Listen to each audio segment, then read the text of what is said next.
A questão migratória levanta muitas perguntas e muitas dúvidas. Por exemplo, afinal, as migrações transacionais são um fator de desenvolvimento ou constituem um peso a ser carregado pela sociedade de acolhimento? Outra dúvida: é verdade que hoje o mundo estaria experimentando ou vivendo o movimento de migrações transacionais em massa sem precedente? Outra dúvida: onde que vão esses fluxos migratórios? É verdade que vão principalmente para os Estados Unidos, ou América do Norte em geral, e a Europa? E, finalmente, como que fica o Brasil nesse quadro geral que a gente tenta esboçar? Somos entre os países que mais recebem imigrantes e refugiados no mundo ou que menos recebem esse tipo de população? Vou tentar elucidar algumas dessas dúvidas na breve apresentação a seguir. O mundo contabiliza hoje 270 milhões de imigrantes transacionais e refugiados. Desse volume, 80 milhões residem na Europa. 60 milhões residem na América do Norte. E 50 milhões na Ásia Ocidental. Evidentemente, em termos absolutos, os números impressionam. Se fosse um país, este migristão seria mais populoso do que Brasil e Argentina juntos. E teria um PIB comparável a países do tamanho da França. Ok? Só que, quando a gente olha para esses mesmos números, mas em termos percentuais, esse volume, esse contingente de 270 milhões, não chega, na verdade, nem a 3,5% da população mundial. Ou seja, a verdade é que é uma ínfima minoria da população mundial que migra, e não é a maioria. Principalmente se a gente lembrar que entre 1840 e 1940 houve uma população migrante no mundo de 200 milhões, o que representava, na época, 9% da população mundial. Esse volume geral era composto basicamente por europeus, que evidentemente estavam migrando para o resto do mundo, tanto África, Ásia, as Américas e a Oceania, e também as migrações asiáticas, principalmente da China e Índia, que também ou migravam para países da mesma região ou em números bastante significativos para a América, para as Américas em geral, na verdade, tanto a América do Norte como Central, do Sul, etc. E também alguma parte foi para a África e Oceania. Ou seja, se a gente considerar esse conjunto total de migrações daquela época, a gente constata que atualmente estamos muito longe de experimentar o sentido de migrações em massa, como o fenômeno foi vivido pelo mundo entre 1840 e 1940.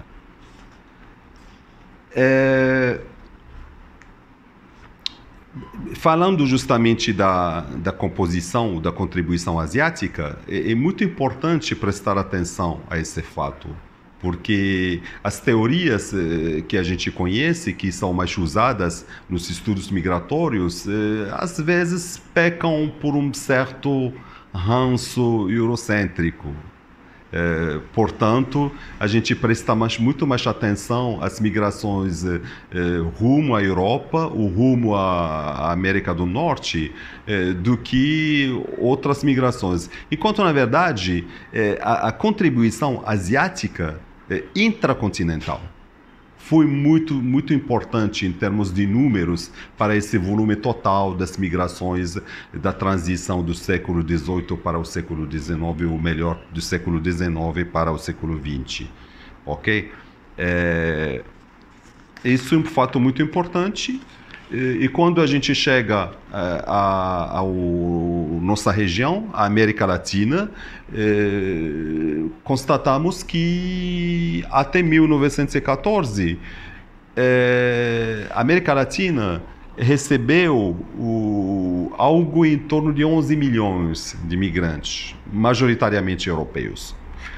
Desse volume de 11 milhões, a metade desembarcou na Argentina.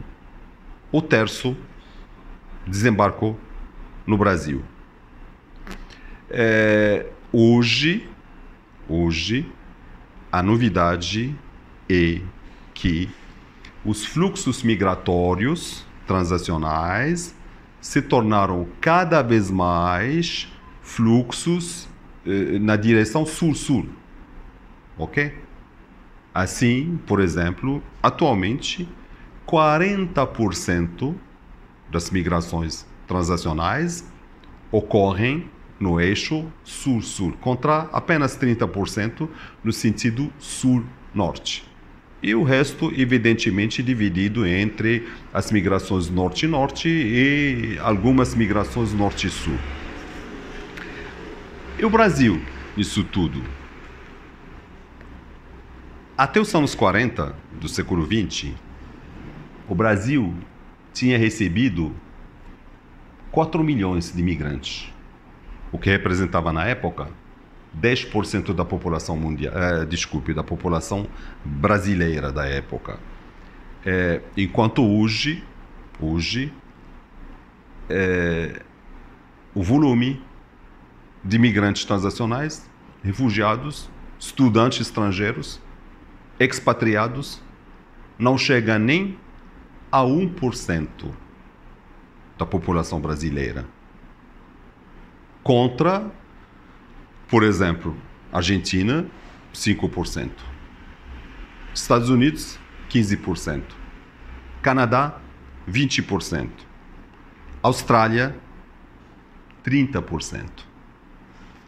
Mas o mais importante nesses números é que o Brasil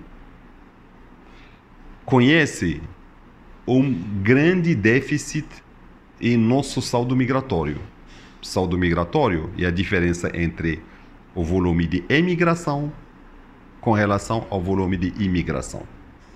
Ou seja, esses fatos, esses números, significam que há mais gente que deixou o Brasil, está deixando o Brasil, do que gente que vem para o Brasil e deseja viver no Brasil. Quando se trata dos refugiados, o padrão é o mesmo. São os países mais pobres que recebem mais refugiados. Simples. A presença de refugiados nos países mais ricos do planeta não chega nem a 0,3%. Enquanto a faixa dos países mais pobres do planeta recebem o terço do volume total de refugiados no mundo. 80% dos refugiados migram ou se deslocam para países vizinhos à sua terra de origem. No Brasil, se estima hoje a presença de algo em torno de 300 mil refugiados, entre refugiados e solicitantes de refúgio. Eu falo em torno de 300 mil porque, na verdade, não temos números de saídas, mas apenas números de entradas. Desse volume de 300 mil, 260 mil seriam venezuelanos. Mais uma vez, é um número que inclui tanto os refugiados reconhecidos como os solicitantes de refúgio. Para dimensionar esse número, temos que lembrar que a Colômbia, cuja população não chega a 50 milhões, já recebeu 2 milhões de venezuelanos.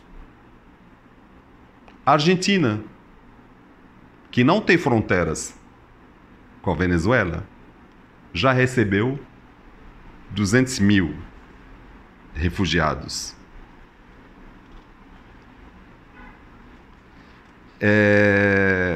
Ou seja, na verdade, proporcionalmente, o Brasil está recebendo pouquíssimos refugiados em geral. Aliás, o Brasil é um dos países que menos recebe refugiados, proporcionalmente à sua população, evidentemente. O Brasil é um dos países que menos recebe refugiados no mundo. Ok? Então, mas, em contraste, há um fato bastante curioso. Foi feita uma pesquisa internacional em 2018 sobre a percepção da população local sobre o volume da presença estrangeira nesses países. Brasil, ou vamos dizer, o brasileiro médio, superestima a presença de estrangeiros no país em 75 vezes a mais, ok? Ou seja, temos uma percepção exagerada, digamos, do número de estrangeiros entre nós, enquanto, na verdade, o número desses estrangeiros, como a gente já viu, não chega nem a 1% da população total do país, ok? Para entender esse mecanismo, podemos também falar da percepção de turistas no Brasil, de turistas internacionais, ok? Porque a gente sabe que o Brasil tem um movimento de turismo interno bastante importante. Mas quando se trata de turistas internacionais, a gente acredita geralmente que o Brasil é um dos grandes destinos do turismo mundial, etc. Mas, na verdade, o Brasil não recebe nem 3 milhões de turistas internacionais por ano.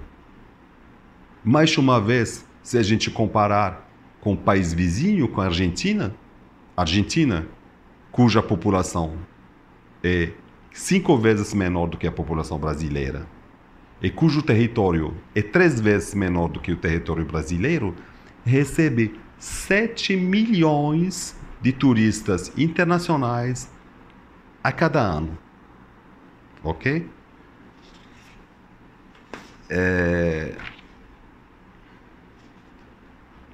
Portanto, eu acho que quando a gente quer abordar a questão migratória, entender a questão migratória, de um lado eu acho que sempre a gente tem que comparar, e principalmente comparar com os países, ou com países e situações comparáveis. Portanto, quando a gente vê, por exemplo, o percentual de estrangeiros na população local do Brasil com relação à Argentina ou com relação a outros países, a gente percebe que temos poucos estrangeiros em geral, na verdade.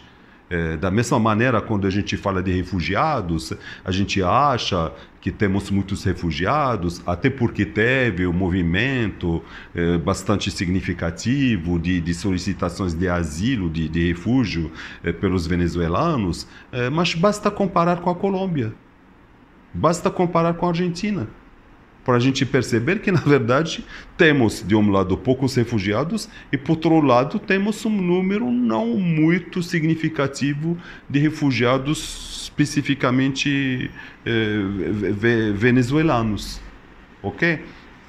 E aí que se coloca a questão da participação, da contribuição desses imigrantes e refugiados no desenvolvimento do país. No Brasil, não temos estudos sobre a participação dos migrantes transacionais e refugiados na economia do país, atualmente. Mas sabemos, por exemplo, que aquela migração bastante significativa de europeus, asiáticos e medio-orientais para o Brasil no século passado foi essencial para a diversificação e desenvolvimento do comércio, da indústria e da agricultura. Sabemos também, com relação a hoje mesmo, os poucos estudos que a gente tem, é que, por exemplo, esses refugiados imigrantes transacionais que estão no Brasil, em média, têm um nível de instrução superior à média brasileira. Além do fato, evidentemente, que são pessoas que falam várias línguas, que muitas vezes viajaram pelo mundo, que são, de alguma maneira, cosmopolitas, ok? Então, temos essa situação e temos também, não se pode esquecer, alguns casos mais tópicos, mais específicos. Eu pego aqui o exemplo da tímida presença islâmica no Brasil. Temos pouquíssimos migrantes de credo muçulmano no Brasil. E também são de origens étnicas e geográficas bastante diversas. Tem asiáticos, tem medio-orientais, tem africanos.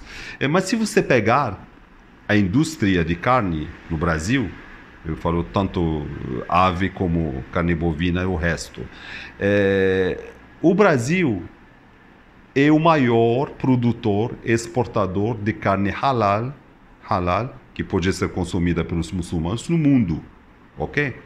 Só que essa carne, para ser considerada como halal, é necessário que os funcionários, os empregados dos frigoféricos sejam muçulmanos. Daí a importância dessa presença tanto asiática, Bangladesh principalmente, como africana, Senegal, por exemplo.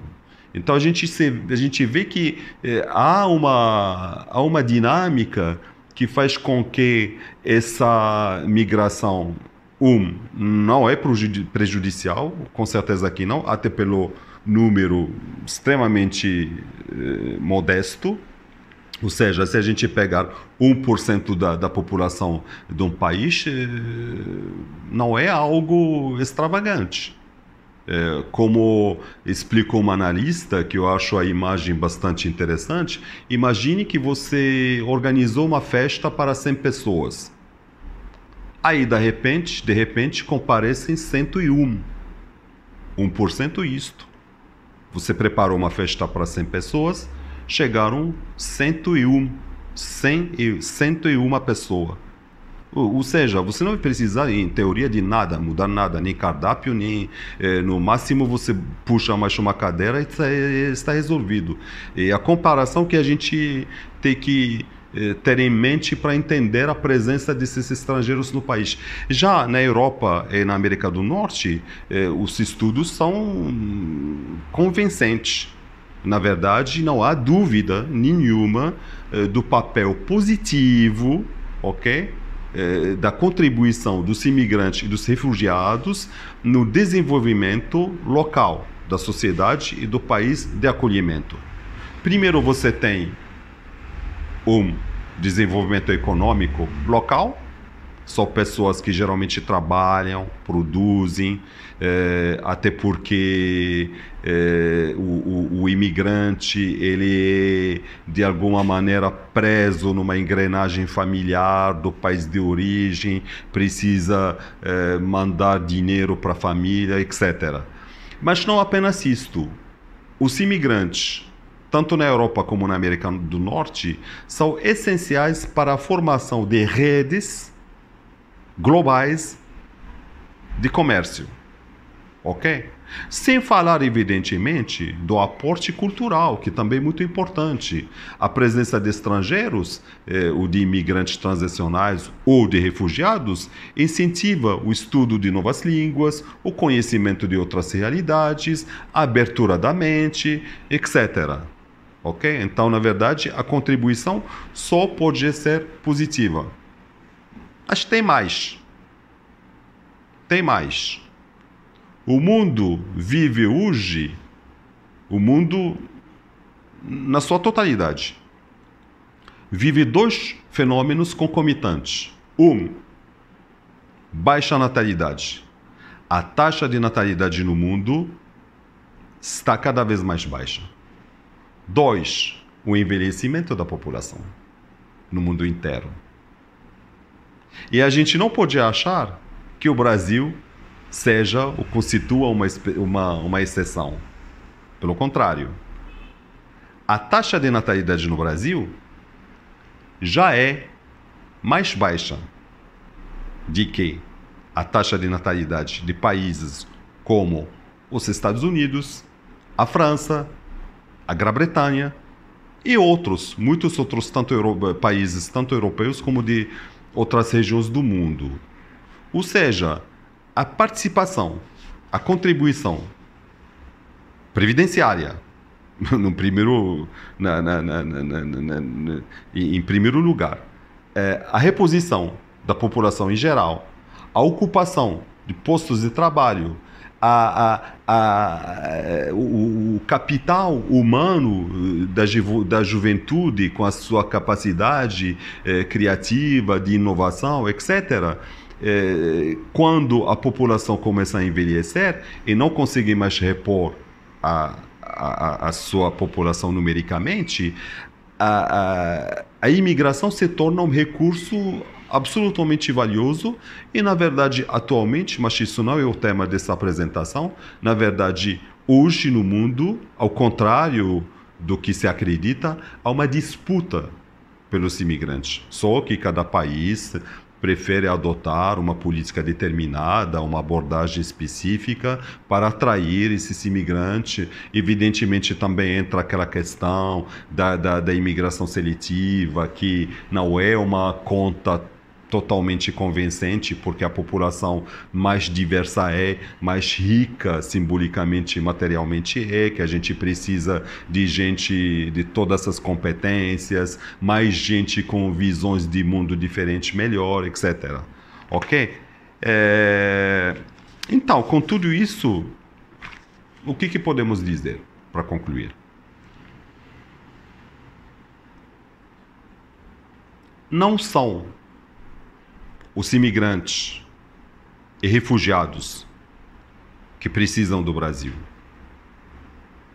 E o Brasil que precisa de mais migrantes e mais refugiados. Por quê? Além dos benefícios econômicos evidentes, a presença desses imigrantes e refugiados representa também um bom remédio contra nosso provincianismo secular e nossa mente insular.